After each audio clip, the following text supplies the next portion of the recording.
गीत ए आमरी कथा आमरी गीत कहूथिबु गाउथिबु भरी अनुभव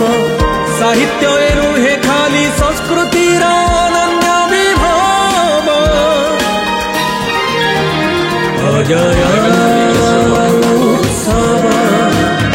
अजय उत्सव।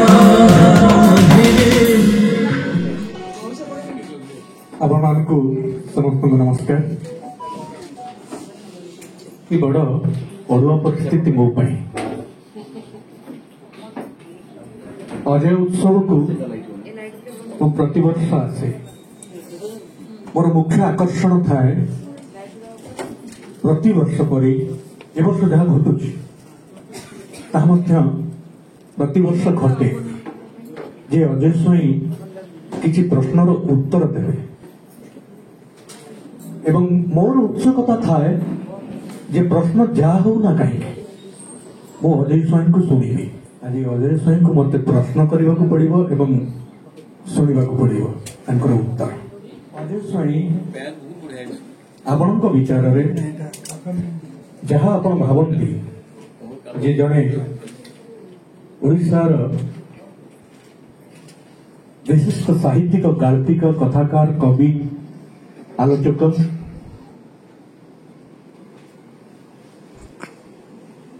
तांको कथारे जो उइटी थाए जो आयरनी थाए मोर जेतेदूर मन हुए मोर छोटिया अनुभूति मु अक्षय महांती इंटरव्यू बारंबार शुणे उत्सुकतार सहित कहीं शुणे सी कौन कहते से कथा मुझे शुणे ना सी केमिति कहते ताहा मु शुणे ये जो कहिबार उइटी आयरनी ये समस्त पाखर न थाए एवं से तत्व से कथा तक मु देखी अजय स्वाई भितर से भीतरत्रस्त जे तांको मु कौन पचारि तेणु अधिकांश प्रश्न करेंगे आम समय विशेषकर मो समय जड़े वरिष्ठ गीतिकार कवि अरुण मंत्री अजय स्वाई जमी सबुबले युव सुलभ अरुण मंत्री चंदा हेले सबुबले युव सुलभ प्रेमिक प्रबल भाव प्रवण सबुबले थांती एवं लेखा लिरिक से तत्व स्पष्ट फुटी उठुए से मोर अति प्रिय गीतिकार भीतरत्रस्त नुहे माइक्रोफोन भीतरत्रस्त अजय स्वाई को प्रश्न करने अजय स्वाई दुईटी पुस्तक मु मन ध्यान दे पढ़ी अन्य पुस्तक आखि पकई से दुईटी पुस्तक हूँ नाबालक आउ गोटे हूँ चरित्र चौपास मत लगे ये दुईटी पुस्तक अजय स्वाई को विचार करहब सामग्रिक भाव में अन्य बही न पढ़िले मोर जमन हुए अजय स्वाई साहित्य जहाँ आलोचक माने मत रखुले मंच जे से गाँव कथा कहती मार कथा कहती वास्तवतार कथा कहती एवं वास्तवतार पथर चिरी झरणा बुहांती पाठक को छल छल करि पारंती विदग्ध करि पारंती भाव विह्वल करि पारंती बिना योजनारे बिना छलनारे हाँ नहीं असो मु प्रथम कही मु अजय स्वाई को प्रश्न करने जड़े भीतरत्रस्त मनीष तेणु मत टे साहस दिंतु मत एमती तरबरी कले पचारि पारि अतएव अजय स्वाई ये जो कथा कहती मार कथा गाँव कथा निज माटीर कथा निज नाबालक जीवन कथा ये जो सब कथा कहती निज ढंग ये सब कथार मूल उत्स कौन भितर कौन अनुप्रेरणा रही को अनुप्रेरणा को आधार करी से ये सब कथा कहबा को चाहंती। चमत्कार क्वेश्चन। धन्यवाद शरद से प्रकृत मोर ऊपर जहाँ से कहले से गुड़ा तार उत्तर उत्तर किसी ना मुझे ये शरद कथा शुणुली से सब टीवी सब विचार हुए जो गीतर से बसी थाए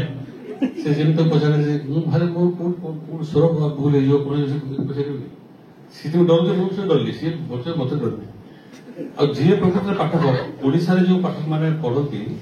गोटे सुविधा उपाय खोजार है चमत्कार लिखी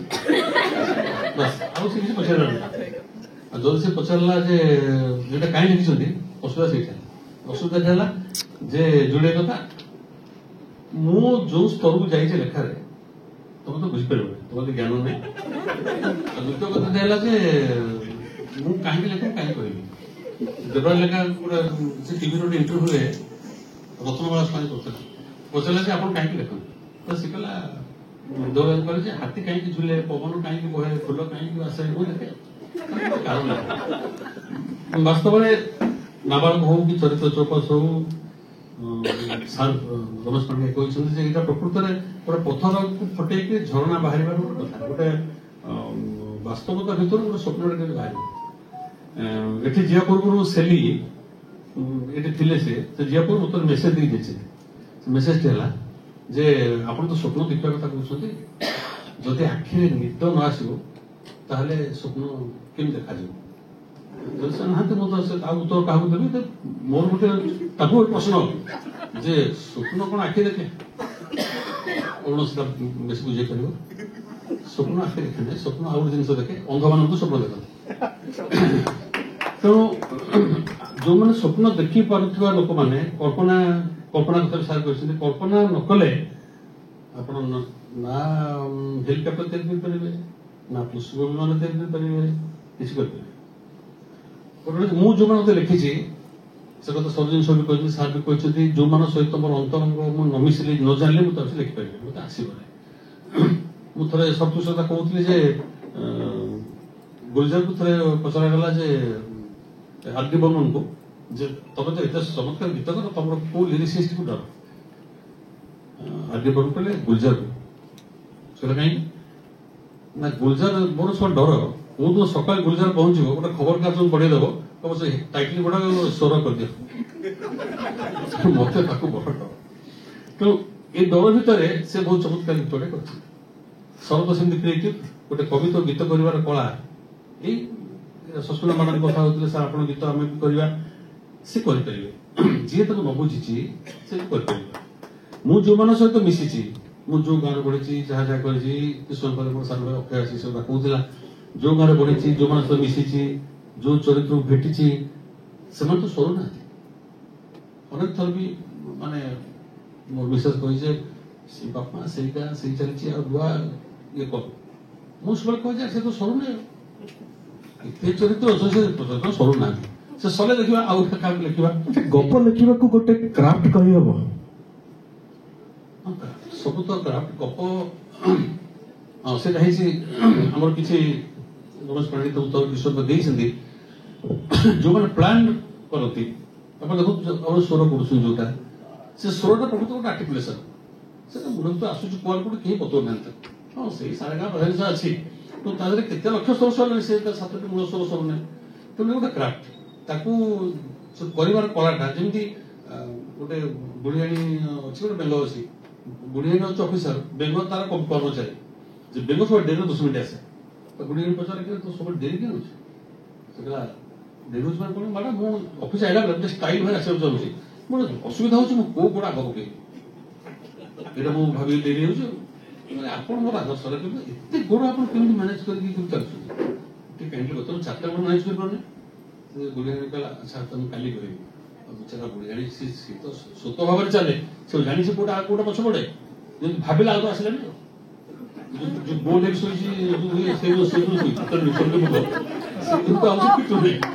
तो ଆପଣ କବିତା ଲେଖିଦେବେ ଗପ ଲେଖିଦେବେ କଣ କଣ ଲେଖିଦେବେ ସେଟା କିଛି କରିପାରିବେନି ସେ ଗୋଟେ ଆର୍ଟିକୁଲେସନ ଗୀତ ସ୍ୱର କରିଦେବେ ଇଏ ସ୍ୱର ହେଇଯିବ ଏବଂ ସେ ସ୍ୱର କରିସାରିଲା ପରେ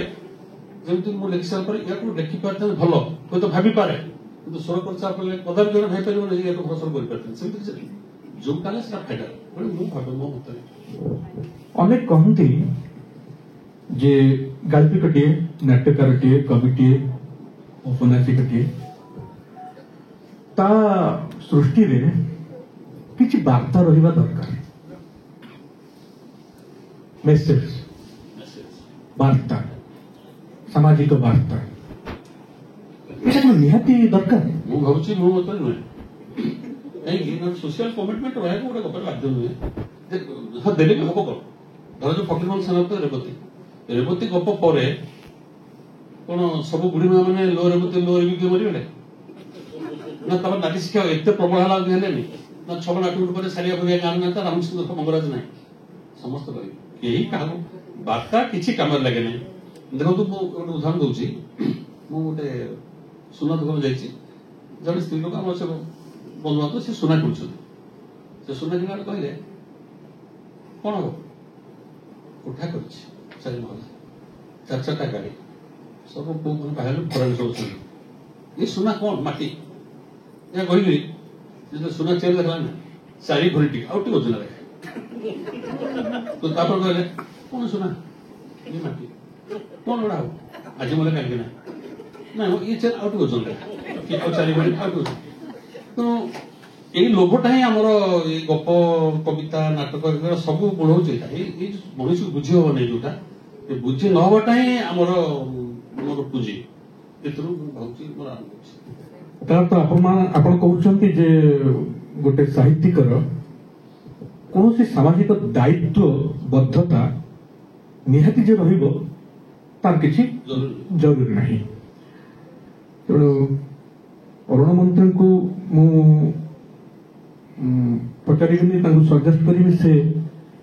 ଅନ୍ତତଃ ୟାକୁ ଲିଙ୍କ କରି କ'ଣ ବୁଝିବାକୁ ଚାହୁଁଛନ୍ତି ଆପଣଙ୍କ ଠାରୁ ତାଙ୍କ ଭିତରେ ମଧ୍ୟ ଅନେକ ପ୍ରଶ୍ନ ରହିଛି ସମସ୍ତଙ୍କୁ ପ୍ରଣାମ ଅଜୟ ଭାଇଙ୍କୁ ପ୍ରଣାମ ବେଳେବେଳେ କିଛି ଲେଖା ବାଧ୍ୟ କରେ ସେ ଲୋକକୁ ଭଲ ପାଇବା ପାଇଁ ଆଉ ବେଳେବେଳେ ଏମିତି ହୁଏ ସେ ଲୋକକୁ ଭଲ ପାଇକି ତାଙ୍କ ଲେଖା ପଢିବା ପାଇଁ ଯିଏ ସବୁ ପ୍ରଶ୍ନର ଉତ୍ତର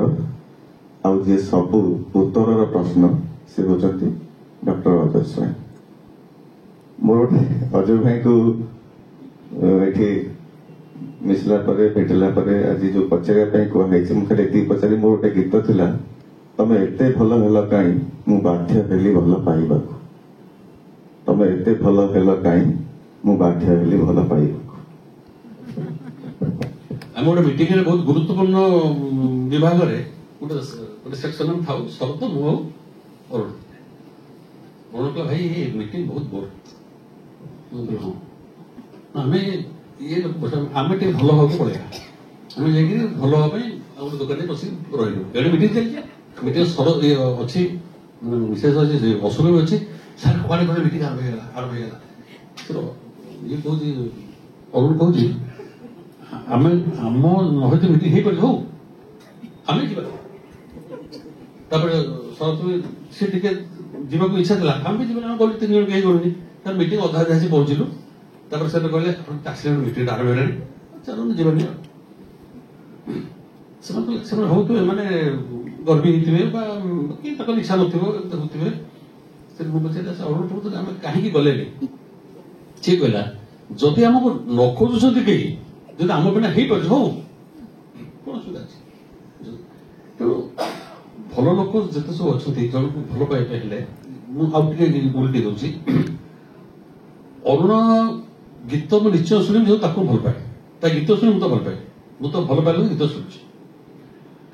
ଏମିତି ବହୁତ ଲୋକଙ୍କୁ ମୁଁ ଭଲ ପାଇଛି ଦେବଦାସ ଚୋଟରାୟ ଅଛନ୍ତି ସେଥିରେ ଅକ୍ଷୟ ମହାନ୍ତି ଅଛି ଯାହା ଲେଖିଲେ ମୋତେ ଭଲ ଲାଗେ ଏଥିରେ ଭଲ ଲାଗେ ଯେ ମୁଁ ସବୁ ଭଲ ପାଏ ତେଣୁ ଯାହା ଲେଖେ ମୋତେ ଭଲ ଲାଗେ ସେଥିରେ କିଛି ମାନେ ମୋର ଦୁର୍ଗ ତେଣୁ ଆପଣ କହୁଛନ୍ତି ଯେ ନାଇଁ ନାଇଁ ନାଇଁ ନାଇଁ ନାଇଁ ନାଇଁ ନାଇଁ ପ୍ରଶ୍ନର ଉତ୍ତରକୁ ଏଡେଇ ଗଲେ ଅଜୟ ଭାଇ ସେଇଥିପାଇଁ ତମେ ଏତେ ଭଲ ହେଲ କାହିଁ ମୁଁ ବାଧ୍ୟ ହେଲି ଭଲ ପାଇବାକୁ ତାର ଉତ୍ତର ସେଇଆ ନଥିଲା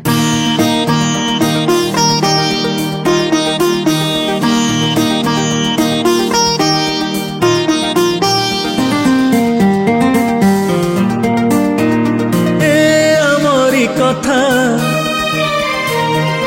এ আমারি গীত এ আমারি কথা আমারি গীত কহুথিবু গাউথিবু ভরি অনুভব সাহিত্য এ নুহে খালি সংস্কৃতির ଅନନ୍ୟ ବିଭବ ଅଜୟ